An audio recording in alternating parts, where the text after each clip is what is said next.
Toy tantara mahagaga ambarako anareo. Nisy andro raiky nanohatra Jesosy nanao hoe ny fanjakan'Andriamanitra mitovy amin'ny Virginy 10, ny 5 adala, ny 5 hendry. Ary nanohatra koa Jesosy hoe nisy fampakaram-bady nisena io Virginy 10, 5 adala, 5 hendry io. Da nagnisy soloko ny fanalany ka samby ninday jiro hisena an'io fampakaram-bady io. Raha nitara fampakaram-bady io natory izy 10, nang 5 adala, nang 5 hendry, rendre magnitorimaso. Tonga ny fampakaram-bady nikoky ny episena hoe mifohaza inareo fa tonga ny fampakaram-bady. Dia nifoha izy reo samy taitry amin'ny torimaso aby. Ny 5 adala niresaky tamy 5 hendry nanao hoe meo solika hay fa lany ny solikinay ka sy misy ny hoentinay hisena any fampakaram-bady io.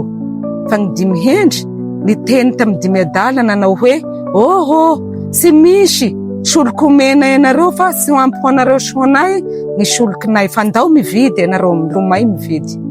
Raha nilomay izy reo nandeha anesena hividy ho soliky tonga ny fampakaram-bady. Dia niaraky niditra ao amin'ny vavahady ny Virginy 5 hendry niaraky amin'ny papakabady ka dia nivohidy varavara, nihidy ny varavara. Tonga ireo 5 adala ny hazakazaky tonga teo ambavahady ka da nandondona tompoko. Vohao izy hay fa tonga, vohao hay fa tonga. Da hoy ny mpandatry ny fanasana. Sy fatatrinay ianareo, nabokaya, miherena ianareo fa sy fatatrinay.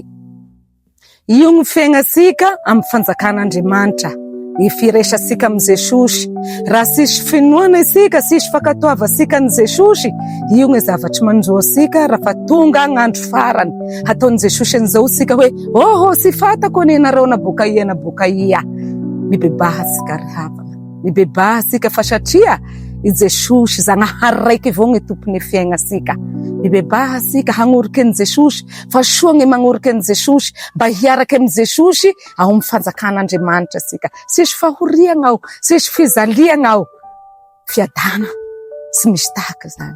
Ndao sika, ndao sika rolahy, ndao ry baba, ry neny, ry zoky, ry zandry, ry zanaky, asika sika ho amin'ny fanjakan'Andriamanitra. Ndao hagnoriky ny Jesosy sika, soa ny manana ny Jesosy.